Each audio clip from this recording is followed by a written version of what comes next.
Hello students. तो आज हम केमिकल काइनेटिक्स का 4th क्लास स्टार्ट करने के लिए जा रहे हैं। पिछले टॉपिक के अंदर मैंने आपको ये बताया था कि अभिक्रिया के वेग पर सांद्रता का प्रभाव किस प्रकार से लगता है। अब उसको एक्सप्लेन करने के लिए फिर मैंने आपको दर नियम बताया था, रेट लॉ कैसे निर्धारित किया जाता है प्रायोगिक डेटाओं से, ये मैंने आपको सिखाया। तो उस पे ही एक स्टूडेंट्स ने प्रॉब्लम पूछी है कि अगर हमें सांद्रता के बारे में पूछा जाए तो हम डेटाओं से कुछ सांद्रता भी निकाल सकते हैं। जैसे कि 4.12 क्वेश्चन उन्होंने पूछा है और किया भी सही है, बताया था मेरे को कि किया भी सही है क्वेश्चन को। लेकिन मैं इसको करने का एक और तरीका आपको बता देता हूँ कि आप इसको डायरेक्ट भी कैसे कर सकते हैं। जैसे क्वेश्चन कह रहा है ए तथा बी के मध्य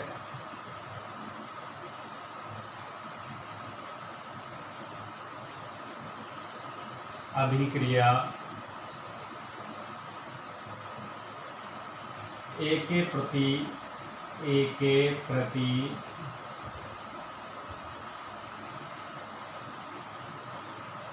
प्रथम तथा बी के प्रति द्वितीय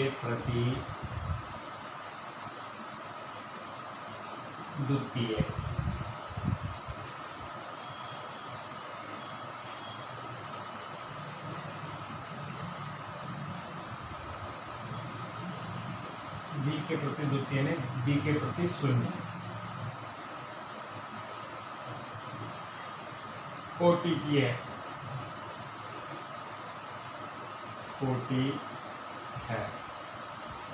ओके।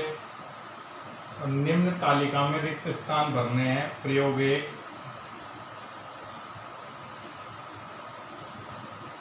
1, 2, 3 और 4,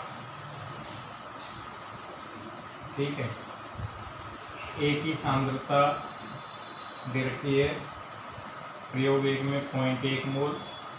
प्रयोग 2 में हम क्या लें, 0.4 और यहाँ रिक्त छोड़ दी गई है। फिर बी की सांद्रता हमको दे रखी है 0.1 पहले प्रयोग के लिए, दूसरे प्रयोग के लिए 0.2 दे रखी है, तीसरे के लिए 0.4 दे रखी है और चौथे के लिए 0.2 दे रखी है।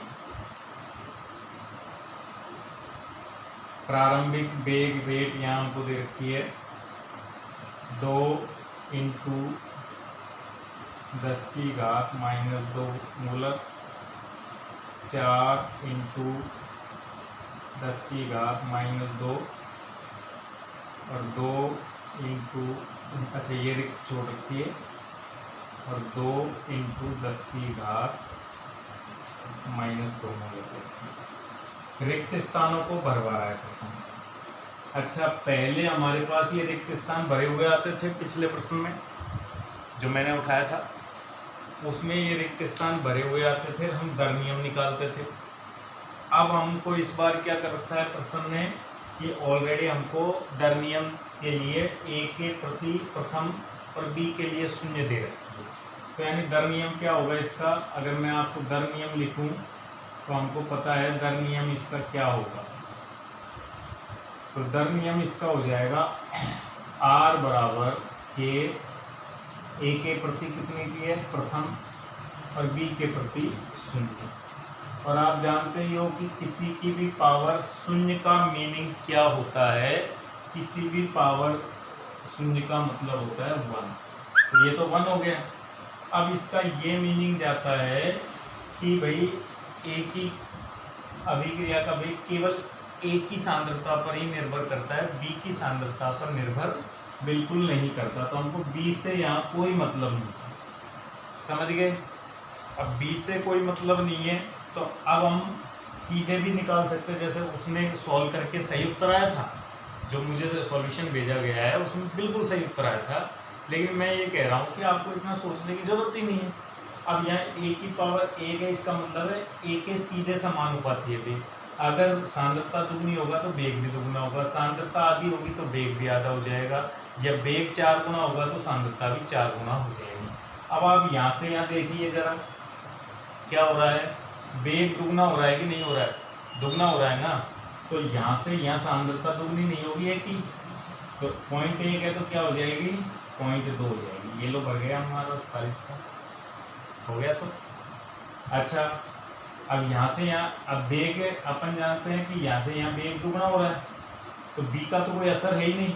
अब देखो 0.2 से 0.4 एक ही सांद्रता आधी हो रही है ना, तो इसका मतलब है यहाँ वेग भी आधा हो जाएगा, तो यहाँ क्या आएगा 2 × 10 की घात -2 आएगा। हो गया सो ओके। अब यहाँ से यहाँ हमको देखना है, तो यहाँ खाली स्थान में क्या आया है 2 से 4 हो रहा है ना, तो सांद्रता आधी नहीं हो रही दुगनी हो रही है, तो वेग क्या हो जाएगा दुगना हो जाएगा 8 × 10 की घात -2। अब यहाँ से यहाँ क्या हो रहा है, वेग हो रहा है कितना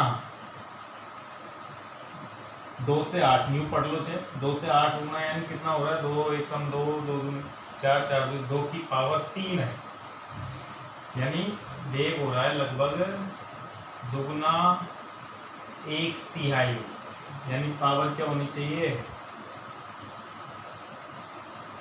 8 का आधा 4, 4 का आधा 2, यानी वेग की पावर 1/3 आएगी। 1/3 हो रहा है एक तरह से, तो यहाँ भी सांद्रता भी क्या हो जाएगी जो इस अनुपात में घटी है उसी अनुपात में हो जाएगी, 0.1 हो जाएगी सांद्रता। ठीक है, तो देख सॉल्व करके निकाल लेते हैं। तो पहले हमारे पास 8 × 10 की घात -2 वेग था, के तो है ही, और सांद्रता जब 8 था तब कितनी थी 0.4 था की पावर 1, ये समीकरण 1 हो गई। इसी तरह जब ये हमको पता नहीं है लेकिन वेग पता है 2 × 10 की घात -2 के, और सांद्रता हमको ज्ञात करनी है, पता नहीं है कि पावर 1। के से के कैंसिल आउट, इसका भाग इसमें कितनी बार जाएगा 4 बार जाएगा, और 4 से ये 0.1 बार कट जाएगा, तो दी गई सांद्रता कितनी हो गई 0.1 हो गई। ऐसे सॉल्व हो गई। ओके, तो प्रश्नों को करने के ये तरीके हैं और सारणी बढ़ने के भी ये तरीके हैं। अगर पावर हो तो वही असर सांद्रता 1 हो तो जो असर सांद्रता पे पड़ता है वही असर वेग पे पड़ता है। तो ये हमारे एक सॉल्व करने के तरीके रहे। एक और प्रश्न पूछा है उसको भी। अच्छा, एक बात मुझे ये बताइए कि आखिर हम ये दर नियम निकालना सीखे क्यों? दर नियम निकालना हम इसलिए सीखे हैं ताकि हम अभिक्रिया के वेग पर सांद्रता का प्रभाव आसानी से समझ सके। तो आसानी से अब कैसे समझ सकते हैं हम? तो अगर हमने अभी देखा कि वेग 0.4 से 2 से 2 दुगना हो रहा था, सांद्रता भी दुगनी हो रही थी। अगर हमको दर नियम पता है तो हम सांद्रता का असर वेग पर कैसे पड़ने वाला है ये आसानी से कैलकुलेट कर सकते हैं। जैसे एक और प्रश्न पूछा था उसको भी मैं करके दिखा देता हूँ कि भाई सांद्रता का असर कैसे समझाया जाता है। प्रश्न था आपके बिल्कुल सही उत्तर निकाला है 0.2 0.1। इन्होंने फिर एक क्वेश्चन और पूछा है 4.9। 4.9 प्रश्न ये है, एक अभिक्रिया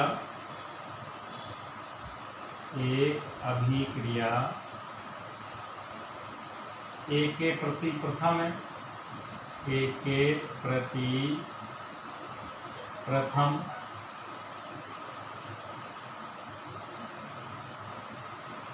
तथा बी के प्रति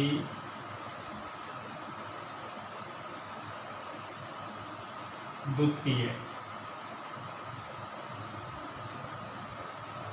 कोटि की है। अब पहला प्रश्न क्या पूछा है, अवकलित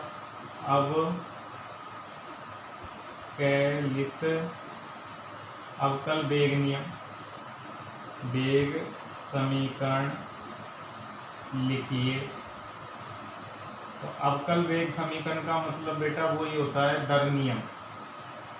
दर नियम को ही अवकल वेग नियम कहते हैं। तो दर नियम जब हम, वैसे तो देखो अभिक्रिया को देखने के बता नहीं सकते, लेकिन जब प्रश्न कह रहा है ए के प्रति प्रथम है तो ए के ऊपर तो क्या लगा दो, एक, और बी के प्रति द्वितीय है तो बी के ऊपर क्या लगा दो, दो। ये अवकल दर नियम हो गया, ऐसे निकलेगा। अब कह रहा है बी की सांद्रता 3 गुना करने से, तो मैंने कहा अब तो दर नियम सामने आ गया ना।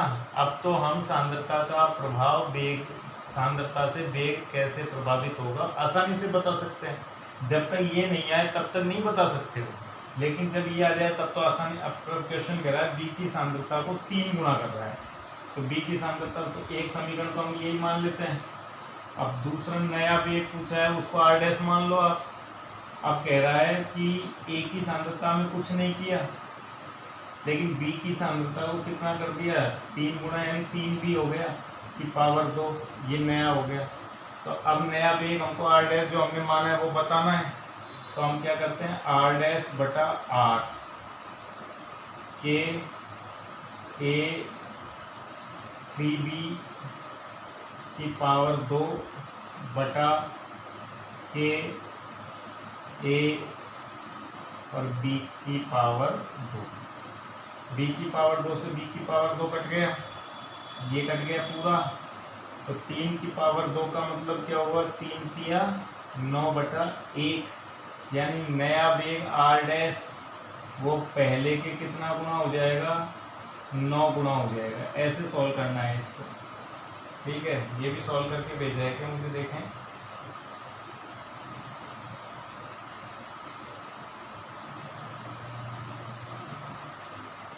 तीसरे पार्ट के अंदर, तो तीसरे पार्ट में देख लेते हैं। अब तीसरे पार्ट में क्या, ए और बी दोनों की सांद्रता दुगनी की है, तो ये तो हो गया 9 गुना दूसरा पार्ट। अब हम तीसरा पार्ट सोल्व करते हैं। तो दोनों की सांद्रता दुगनी की है, इसका मतलब ये भी दुगना और ये भी दुगना, ओके। तो यहाँ भी 2 और यहाँ भी, सॉरी यहाँ भी 2 और यहाँ भी 2, तो यानी 2 की पावर 2 का मतलब 4, और ये 2 से गुना हो जाएगा तो कितना हो जाएगा, 8। तो आएगा 8 बटा 1। तो नया वेग कितना हो जाएगा, पुराने वेग का 8 गुना हो जाएगा। बिल्कुल सही उत्तर आया, लेकिन आपको बोर्ड में तरीके से भी तो करना पड़ेगा। तो तरीका आपको ये फॉलो करना है, समीकरण बनानी होती है और समीकरण से नए वेग को निकालना होता है। तो ये तो पूछी गई प्रॉब्लम्स थी, हालांकि प्रॉब्लम्स स्टूडेंट ने खुद ने ही कर ली थी, लेकिन कंफर्म के लिए आपको मैंने तरीके से कैसे सॉल्व होता है ये बता दिया। अब मैं टॉपिक को आगे बढ़ाता हूँ। तो देखो, जब प्रॉब्लम आप टाइम टू टाइम करोगे तो डेफिनेटली आपको खुद को कॉन्फिडेंस आएगा कि हम प्रॉब्लम 12वीं की कर रहे हैं। अब जबकि आपने अभी फिजिकली कहें तो एक भी क्लास 12वीं की अटेंड नहीं की जैसे अपन लोग पढ़ते थे, लेकिन आज मुझे भी विश्वास हो रहा है कि जब बच्चे क्वेश्चन सॉल्व कर रहे हैं, एक एक क्वेश्चन को सॉल्व करके मुझे दिखा रहे हैं, तो इसका ये मतलब है कि हमारी एक तरह से फिजिकल क्लास ही चल रही है और आपके चैप्टर क्लियर हो रहे हैं।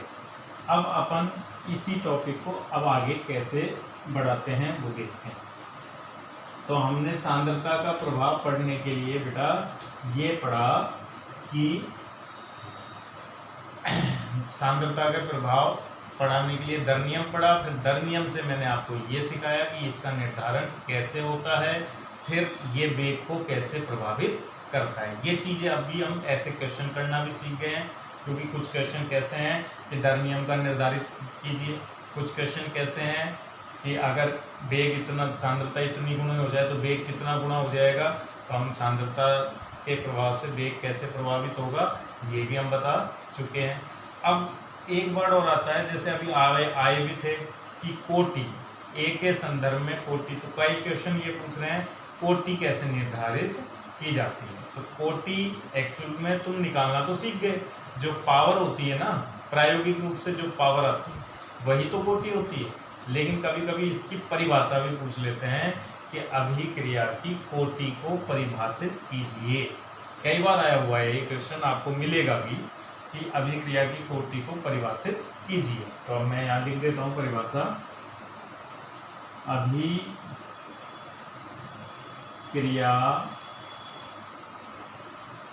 की कोटि। तो सबसे पहला, और इसको इंग्लिश में बोलते हैं ऑर्डर ऑफ रिएक्शन। अभिक्रिया की कोटि, ऑर्डर ऑफ रिएक्शन। तो सबसे पहले तो मैं आपको ये बता दूं बेटा कि अभिक्रिया की जो कोटि है वो वैसे तो आप सीख गए, अगर आपने अब तक की क्लास देखी है तो कोटि कई क्वेश्चनों में यूज हुआ है। बट अभी भी मैंने क्वेश्चन लिखे थे, उसमें ए के संदर्भ में प्रथम कोटि की है, बी के संदर्भ में द्वितीय कोटि की है।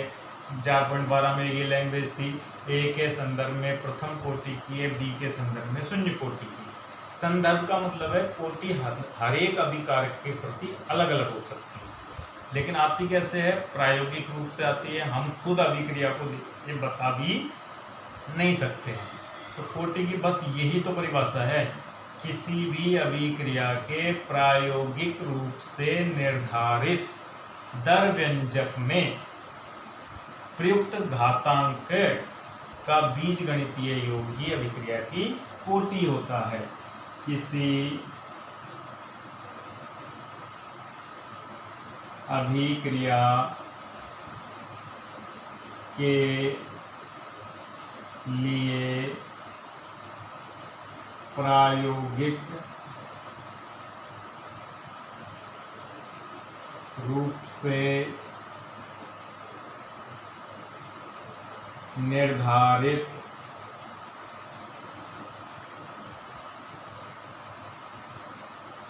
दर व्यंजक में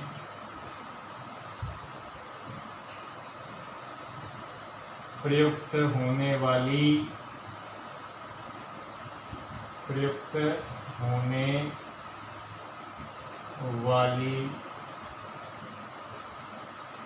घातांक का बीज गणितीय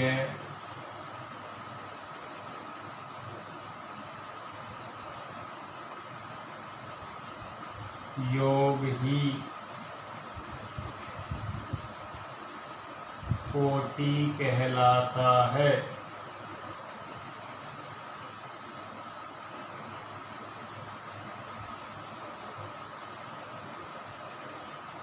ठीक है, जैसे मान लो अभिक्रिया है R बराबर 2A + 2B = C + D, और आपसे पूछ ले कोटि बताओ, क्या होगी? 4। गलत जवाब। अगर कोई अभी कोटि बता देता है तो वो गलत, बिल्कुल गलत।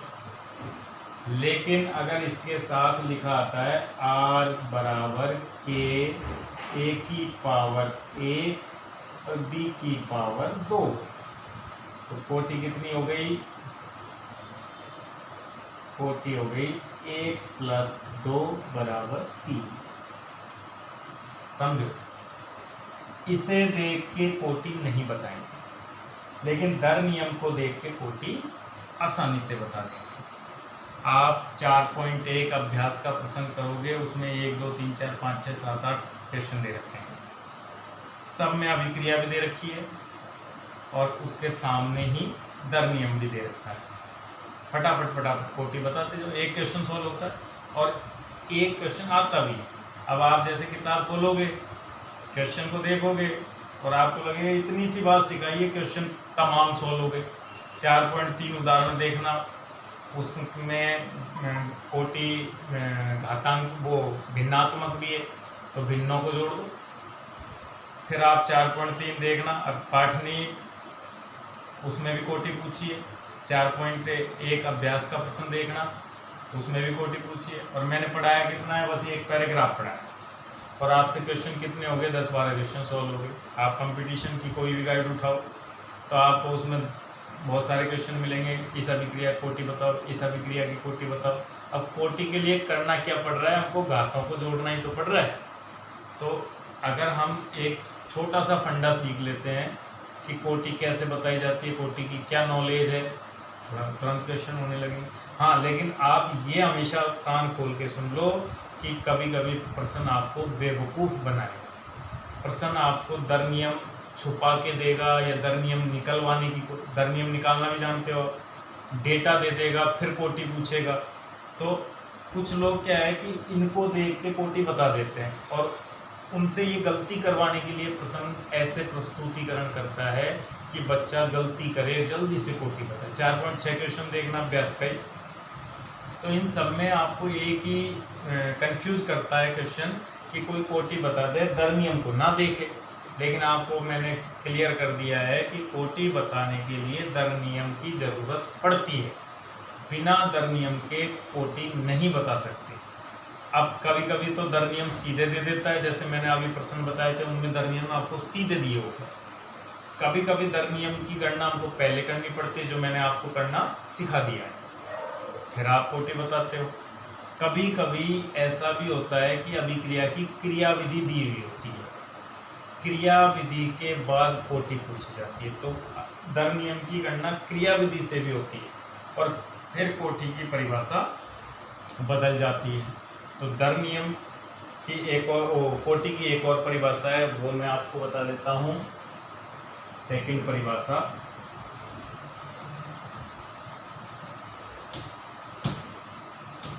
चाहे पहले सेकंड परिभाषा को बताने के लिए मैं आपको एक एग्जाम्पल ले लेता हूँ।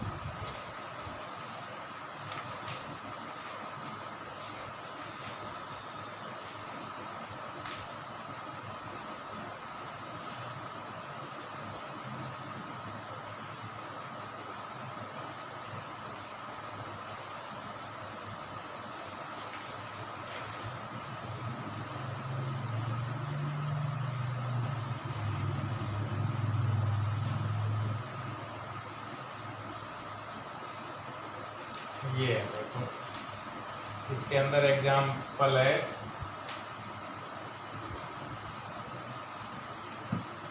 अभिक्रिया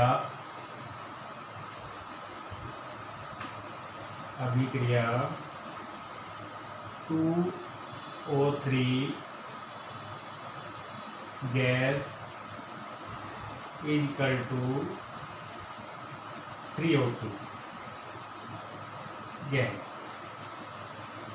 इसकी क्रियाविधि है। क्रियाविधि आपको दे, अगर अभिक्रिया का प्रायोगिक डाटा नहीं देगा ना तो आपको क्रियाविधि देगा प्रश्न। फिर ये दे रखी है O3, इसमें पहले पद फर्स्ट है, तो पद फर्स्ट जिसमें आपको दे रखा है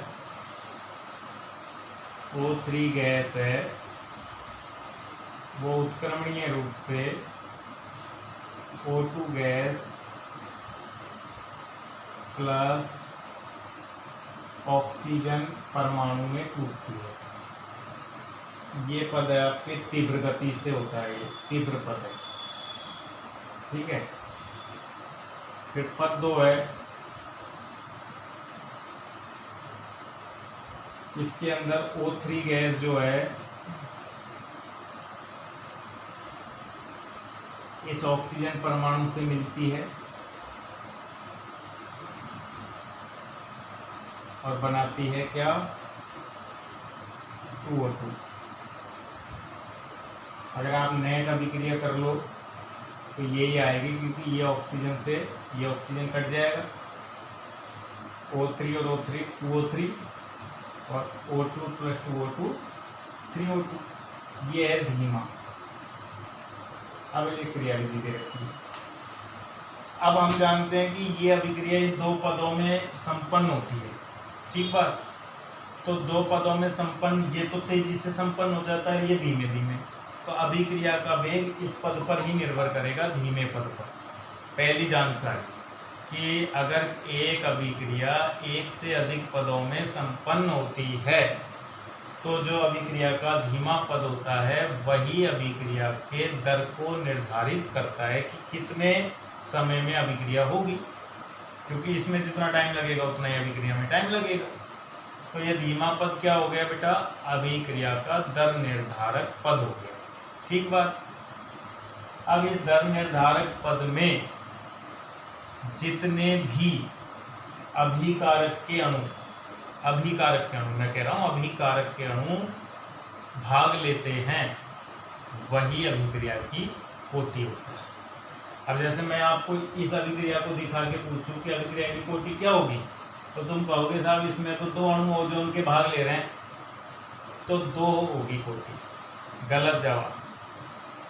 धीमे पद में देखना है तो धीमे पद में तुम कहोगे धीमे पद में साहब एक तो ओजोन का अणु ले रहा है एक ऑक्सीजन का, लेकिन ये अभिकारक नहीं है, ये तो अभिक्रिया का मध्यवर्ती है, तो ये कोटि को निर्धारित करने में कहीं भाग नहीं लेगा। तो अब आपका दर नियम में लिख दूं तो इसका दर नियम होगा, दर नियम बराबर R बराबर K, और ओजोन के 2 अणु भाग ले रहे हैं लेकिन अभिक्रिया का वेग केवल और केवल इस अणु पर ही निर्भर करता है, इसलिए मैंने 1 लिखा। तो कोटि क्या होगी इसकी, अच्छा कोटि होगी इसकी। अब कोटि बताने के लिए देखो अभी ये और आ रहा है, लेकिन पहले मैं इसका मान और निकालूंगा। कोटि निकालने के लिए अब मैं क्या करूँगा कि ये इस पर निर्भर करेगा अभिक्रिया का वेग, तो इसमें ये O भी शामिल है। ठीक है, और इसको मान लेते हैं इस अभिक्रिया का के इक्विलिब्रियम है। अब आपको साम्य अवस्था सिखाया था मैंने, तो पहले हम इस O का मान निकालेंगे। तो O का मान निकालने के लिए मैं अभिक्रिया 1 की मदद लेता हूँ। तो अभिक्रिया 1 से पद 1 से क्या लिख दूँ, के इक्विलिब्रियम का मान बताने के लिए आप क्या करोगे, O2 का सक्रिय द्रव्यमान और ऑक्सीजन का सक्रिय द्रव्यमान बटे ओजोन का सक्रिय द्रव्यमान, ये लिखोगे ना। अब मुझे इसमें किसका मान चाहिए, ओजोन का, यानी इसका मान, ओजोन का मान निकाल लेता हूँ मैं। अब ओजोन का मान के इक्विलिब्रियम इंटू O3 इसका सक्रिय द्रव्यमान बटा O2 का सक्रिय द्रव्यमान, ये आ गया। इस मान को मैं यहाँ पुट कर देता हूँ। तो R बराबर O3 के, ये के और O3 और O का मान ये रहा, तो K और K इक्विलिब्रियम हो गया ना। O3 और O3 की पावर 2 हो गया, और ये O2 कहाँ जाएगा, ये O2 -1 में जाएगा। अब भी कोटि क्या आई है, वही प्रोडक्ट पे भी डिपेंड करती है कोटि। किस पे डिपेंड करती है, या तो रिएक्टेंट या प्रोडक्ट। तो इसके अंदर ऑप्शन देखो क्या थे, इसके अंदर केवल इसमें तो ये पूछा है कि कौन सा पद वेग को निर्धारित करता है, तो सेकंड पद। वेग निर्धारक पद के लिए दर व्यंजक लिखिए, तो ये दर व्यंजक हो गया। प्रत्येक पद की अनुसंख्यता बताइए, तो इस पद की अनुसंख्यता 1 और इस पद की अनुसंख्यता भी 1 हो, क्योंकि अभिकारक इसमें 2 ही भाग लेगा। तो दर व्यंजक आपको ऐसे बताना पड़ेगा। ठीक है, तो ये इसका दर व्यंजक है। कोटि क्या होगी, 2 - 1 बराबर 1 होगी। तो जब हमारे पास क्या नहीं होता है, जब हमारे पास प्रायोगिक आंकड़े नहीं होते हैं तो हमको कोटि बताने के लिए धीमे पद की मदद लेनी पड़ेगी। तो अब कोटि की एक और परिभाषा है, वो मैं आपको क्लियर कर देता हूँ, जो हमने यहाँ से सीखी है। किसी अभिक्रिया के धीमे पद में प्रयुक्त होने वाले अभिकारक अणुओं की संख्या, या इसको हम बोल सकते हैं आणविकता अभिक्रिया की कोटि कहलाती है। ठीक बात। तो ये एक और परिभाषा भी, इस पर अब मैं एक और क्वेश्चन आपको सॉल्व करके बताता हूँ, जिससे कि आपको पूरा क्लियर हो जाएगा कि कोटि हम कैसे बताएंगे क्रिया विधि से। देखो एक क्वेश्चन और है, 2NO plus Br2 is equal to 2NOBr। ठीक है।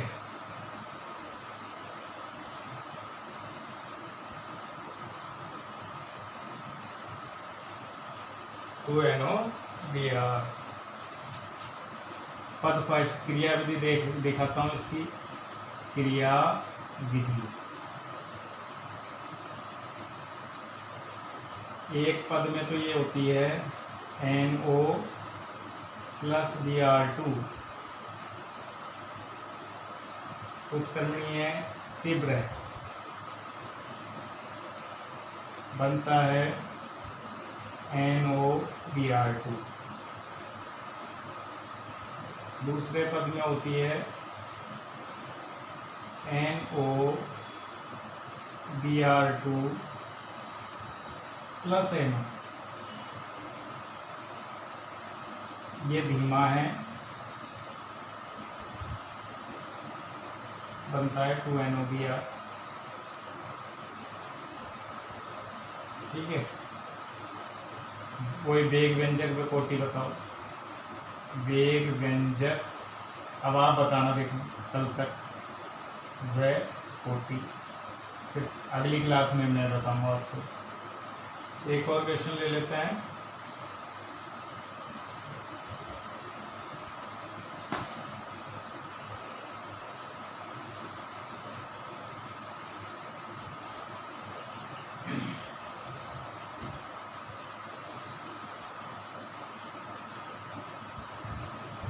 पद एक N2O5 धीमा, NO2 प्लस NO2। पद दो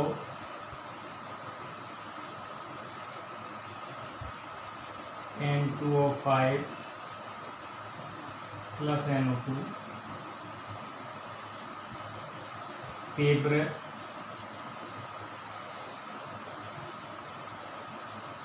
NO2 प्लस O2। अब नेट अभिक्रिया रिजल्टेंट क्या रहेगी?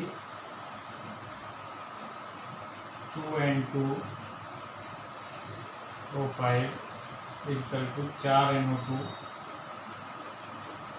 Plus O2। कर नियम बताना है।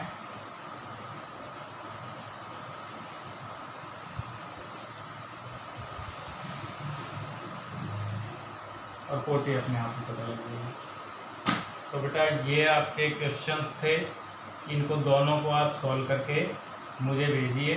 कल की क्लास में मैं इनका आंसर आपको बताता हूँ।